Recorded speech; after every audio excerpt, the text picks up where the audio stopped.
नमस्कार दोस्तों, आइए आज हम लोग बात करते हैं प्रमुख रूप से एक प्रमुख ऑब्जेक्टिव प्रश्न, बहुविकल्पीय प्रश्न, जो कि आपका ऐसे विषय जो प्रमुख रूप से जैसे पर्यावरण एवं पारिस्थितिकी तंत्र के संदर्भ में उससे संबंधित आज हम लोग प्रश्नों पर चर्चा करेंगे। और हम लोग शुरू करेंगे जलवायु परिवर्तन से संबंधित विभिन्न प्रतियोगी परीक्षाओं जैसे यूपीएससी, स्टेट पीसीएस से संबंधित क्या क्वेश्चन हो सकता है, इस पे हम लोग मुख्य रूप से चर्चा करेंगे। आइए देखते हैं कौन से प्रश्न और कैसे प्रश्न हैं।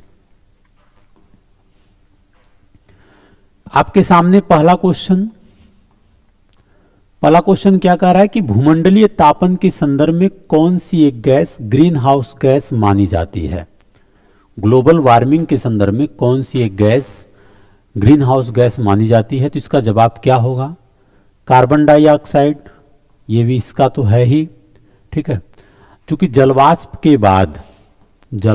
के बाद अगर कोई ग्रीन हाउस गैस है, सर्वाधिक योगदान देता है, तो वह है आपका कार्बन डाइऑक्साइड है। फिर मीथेन भी है, नाइट्रस ऑक्साइड N2O भी है, CH4 भी है, ठीक है। क्लोरोफ्लोरोकार्बन CFC भी है, HFC भी है, ठीक है। हाइड्रोफ्लोरोकार्बन CFC, SFC, ठीक है।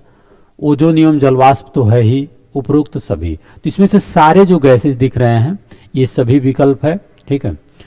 तो यदि ऑप्शन बनाया जाए तो ए ऑप्शन में यदि रहे कि उपरोक्त सभी, तो उपरोक्त सभी जो है सही है, ठीक है।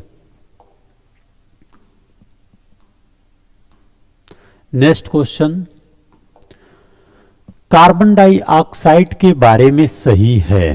क्वेश्चन नंबर सेकंड, क्वेश्चन क्या कह रहा है कि कार्बन डाइऑक्साइड के बारे में सही है, इस पर चर्चा कीजिए। ये क्वेश्चन जो है यूपीएससी में आया हुआ है, ठीक है, और पीसीएस में भी पूछे जाने की संभावना है, ठीक है। तो आप इस पे चर्चा करेंगे, ठीक है। कार्बन डाइऑक्साइड के बारे में सही है, ठीक है। यह एक ग्रीन हाउस गैस है जिसका भागीदारी 60% है, जो जीवाश्म दहन द्वारा उत्सर्जित होता है। तो बिल्कुल राइट, ये बात सही है, पहला विकल्प सही है, ठीक है। दूसरा, कार्बन डाइऑक्साइड का जलीय विलयन अम्लीय प्रकृति का होता है, यह शुष्क बर्फ भी बनता है, यह भी बात सही है, ठीक है। दूसरा विकल्प भी सही है। प्रकाश संश्लेषण के दौरान इसका उपभोग होता है। तो कार्बन डाइऑक्साइड का आप देखते हैं जब फोटोसिंथेसिस होता है तो कार्बन डाइऑक्साइड का प्रयोग होता है, ठीक है। और जल से जो है H2O जल, ठीक है, जो पौधों के जड़ से आप देखते हैं जल आता है, कार्बन डाइऑक्साइड आता है। फिर सूर्य के प्रकाश की उपस्थिति में ये लोग फोटोसिंथेसिस करते हैं, ठीक है, और ऊर्जा का निर्माण करते हैं, ठीक है। ये इंपॉर्टेंट बात है, ठीक है। कार्बन डाइऑक्साइड की मानव जनित स्रोत जैसे कोयला संस्तर, गैस भंडार, ठीक है, और थर्मल पावर स्टेशन, ये सब है। बिल्कुल जो जीवाश्म ईंधन है, ठीक है, ये सब क्या है? कार्बन डाइऑक्साइड के स्रोत है। जैसे कोयला, पेट्रोलियम, थर्मल पावर स्टेशन तो कोयला पे ही आधारित है। तो ये सब जो चीज़ें हैं कार्बन डाइऑक्साइड का ही स्रोत है, ये भी सही है, ठीक है। तो पांचवा विकल्प जो है आल, सभी सही है, ठीक है। जलवायु परिवर्तन के प्रमुख कारक हैं, तो आपको मैंने बताया कि जीवाश्म ईंधन का अधिकाधिक प्रज्वलन, ये तो कारक है ही। जीवाश्म ईंधन का अधिकाधिक प्रज्वलन जो है जलवायु परिवर्तन का कारक है, ठीक है। तेल चालित यानी कि स्वचालितों की संख्या में जो विस्फोटन हो रहा है, तेल चालित जो गाड़ी हैं, ठीक है, उनकी संख्या में जो अधिक विस्फोटन हो रहा है, ये भी कारक है, ठीक है। अत्यधिक वनोन्मूलन एवं इसके अत्यधिक जो वनोन्मूलन है, वनों की जो कटाई उटाई है, ये भी जो है, क्योंकि वन जो है कार्बन डाइऑक्साइड का एक सिंक के रूप में कार्य करते हैं, ठीक है। तो अत्यधिक वनोन्मूलन से क्या होगा, ठीक है, कार्बन डाइऑक्साइड बाहर जाएगा, ठीक है। खगोलीय कारकों में आप सौर कलंक भी रख सकते हैं। पृथ्वी की कक्षीय झुकाव, क्या है? कक्षीय झुकाव में परिवर्तन जो है यह भी क्लाइमेट चेंज का कारण है। पृथ्वी के कच्चे झुकाव में जो परिवर्तन है यह भी क्लाइमेट चेंज का परिवर्तन कारक है। स्थलीय कारण में ज्वालामुखी घटना भी जलवायु परिवर्तन का कारक है। ठीक है, तो यहाँ जो भी दिया गया है आल यानी कि उपरोक्त सभी सही है। ठीक है, यहाँ पे निगेटिविटी फॉर्मेशन नहीं रखा गया है। ठीक है, अगले नेक्स्ट टॉपिक में निगेटिविटी फॉर्मेशन रखा जाएगा। इसके पीछे कारक क्या है कि एक सकारात्मक सोच बनी रहे। नेक्स्ट क्वेश्चन है कि ग्लोबल वार्मिंग का प्रभाव क्या है।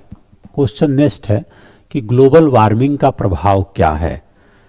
मानव स्वास्थ्य पर इसका बुरा प्रभाव पड़ता है, बीमारियां हो जाती है। ठीक है, तमाम प्रकार की समस्याएं पड़ जाता है ग्लोबल वार्मिंग से।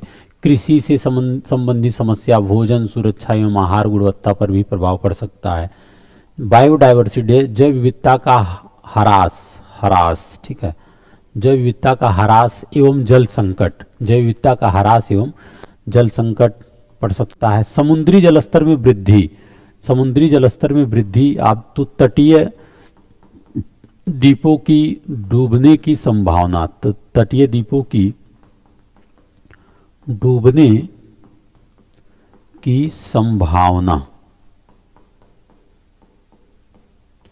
तटीय द्वीपों की डूबने की संभावना। ठीक है, कठोर मौसमी घटनाएं, ग्लेशियरों का पिघलना, उपरोक्त सभी सही है। ठीक है, ये बात आप समझ रहे हैं। ग्रीन हाउस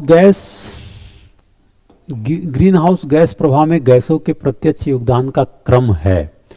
जलवाष्प और बादल में आप देखते हैं 72% है, लेकिन इसके लिए मानव प्रत्यक्ष रूप से जिम्मेदार नहीं है। इसके लिए मानव जो है प्रत्यक्ष रूप से जिम्मेदार नहीं है। कार्बन डाइऑक्साइड के लिए मानव प्रत्यक्ष रूप से जिम्मेदार है। ठीक है, मीथेन है 9%, ओजोन है 7%। तो ये आल सभी सही हैं जो दिया गया है ये। ठीक है, नेक्स्ट क्वेश्चन है कि तापमान में परिवर्तन से पौधों की कौन सी क्रियाएं प्रभावित होती है। जब टेम्परेचर में, क्लाइमेट चेंज से टेम्परेचर में परिवर्तन होता है तो पौधों की कौन सी क्रियाएं प्रभावित होती हैं। प्रकाश संश्लेषण श्वसन की क्रियाएं प्रभावित होंगी। फोटोसिंथेसिस की जो प्रक्रिया है, श्वसन की जो प्रक्रिया है प्रभावित होंगी। जल एवं खनिजों का अवशोषण, ठीक है, ये भी इंपॉर्टेंट बात है। वाष्पोत्सर्जन, ठीक है, ये भी प्रभावित होता है। बीजों का परिक्षेपण, ये भी प्रभावित होता है। उपरोक्त सभी सही हैं, तो ये सारे जो है प्रभावित होते हैं। ठीक है, कथन है, ये क्वेश्चन यूपी पीसीएस में पूछा गया था 2018 या जो भी हो, कि कथन है, कथन फर्स्ट, भारत में जलवायु परिवर्तन से सामाजिक तनाव बढ़ रहा है, ये बात सही है। कथन सेकंड में क्या कहा गया है कि मौसम की चरम दशा की बारंबारता एवं तीव्रता से खाद्य सुरक्षा पर गंभीर प्रभाव पड़ेगा। ठीक है, तो ये जो विकल्प रहा इसका, इस क्वेश्चन का, ये था कि कथन फर्स्ट, कथन सेकंड सही है और दोनों एक दूसरे की व्याख्या भी करता है, तो ये बात सही है कि कथन सेकंड में कह रहा है कि मौसम की चरम दशा की बारंबारता एवं तीव्रता से खाद्य सुरक्षा पर गंभीर प्रभाव पड़ सकता है, ये बात सही है।